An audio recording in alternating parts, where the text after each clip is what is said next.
Hey guys, it's me again. Yes, if you can see all this part in front of me, you probably know that we're gonna do another build today.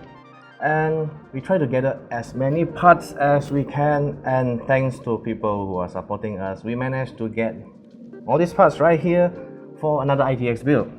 So let's get on with it.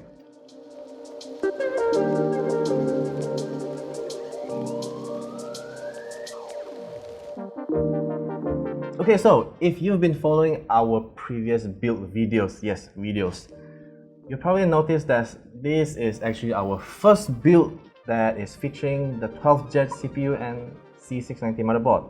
So before we start with the build, let's take a look at what we have right here. So starting off with the motherboard, we'll be using this, the Phantom Gaming-ITX TB4 from ASRock. And moving on with the CPU, yes, we are using a 12900K. You probably want to ask why we're using a 12900K. Well, it's because this is the only 12th-Gen CPU we have right now. So do bear with us. And the cooler is of course something we managed to get for now, because the rest of the cooler we have at the moment is not really supporting the 12th-Gen CPU. So we might have more in the future, so stay tuned for those. For now, we'll be using the ID Cooling SE226XT. And since we'll be using the 12th-Gen, might as well we go with what's the latest, right? We're gonna use a DDR5 memory kit, not DDR4, DDR5. So this time we'll be using the T-Force Delta RGB DDR5. It's probably one of the finest I tried so far.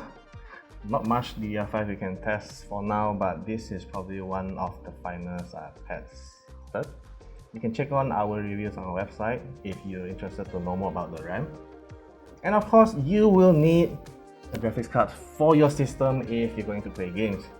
And this time, well, we can't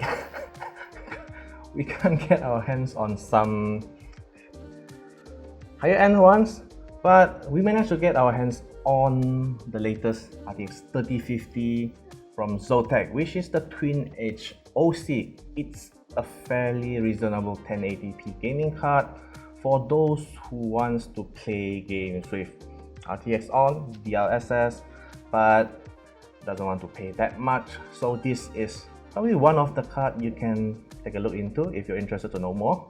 The power supply we managed to get this time is the Pure Power 11FM from Be Quiet. It's a fully modular power supply, so we are expecting a smooth build with it because we don't have to pack all the cables inside. So I believe that will help smoothen up our build process a lot, not a bit, a lot. And with all these parts we have right here, we're gonna stuff it inside a case. So the case we'll be using this time is the Tecware Fusion. It's quite popular among some users according to what I've seen in the local community. So yes, we'll be experiencing this ourselves as well, because I've been actually wanted to try this case for quite some time but haven't really made a purchase. What about storage? Oh yes, almost forgotten about this. Yes, for the storage, we'll be using this PCIe Gen 4 M.2 SSD from KLEVV, the CRAS C920 M.2 SSD. So because of the capacity itself, which is at 2 TB, this thing will also double as the game storage as well, aside from the operating system. And let's dive into the build, and hopefully we'll be managed to make the build faster than ever.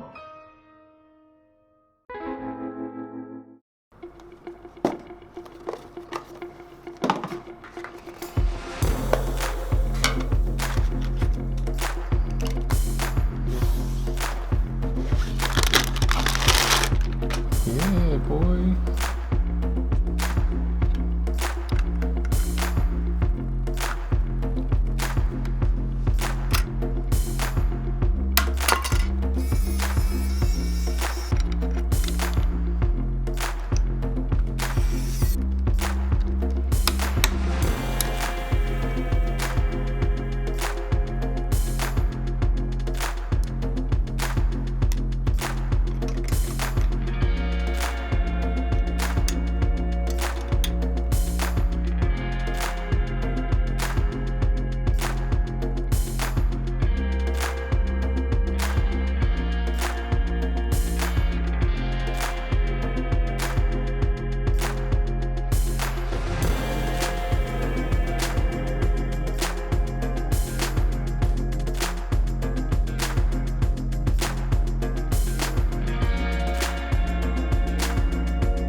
And we're finally done with our first 12th-Gen ITX build.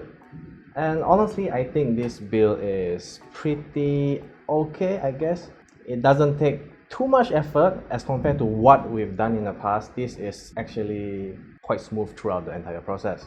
Now, looking at the completed build itself, we can actually see there are some minor compromises on the case part, because initially the case actually comes with a bracket where you can mount your AIO or perhaps hard drive, whichever you want.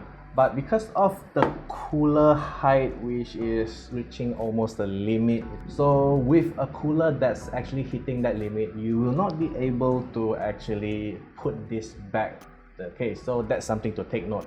Unless you're going for an AIO, this thing will probably be left inside the box until you stop using the case.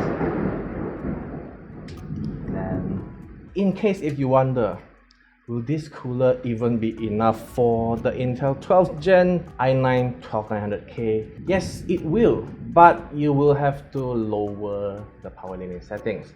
At default, some motherboard will give you 4096 watt, which is unlimited, but if you have limitations on your cooling capacity, especially for a single tower cooler like this, you will have to lower that limit. For our case, we will go with 125 watt or perhaps 150, which is fairly enough without compromising too much of the performance. But overall, I will say I'm quite satisfied with the build.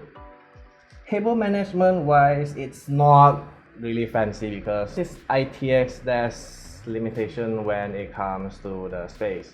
And yeah, that's pretty much it for our build this time. For this build, I'll probably rate it a 6.5 out of 10.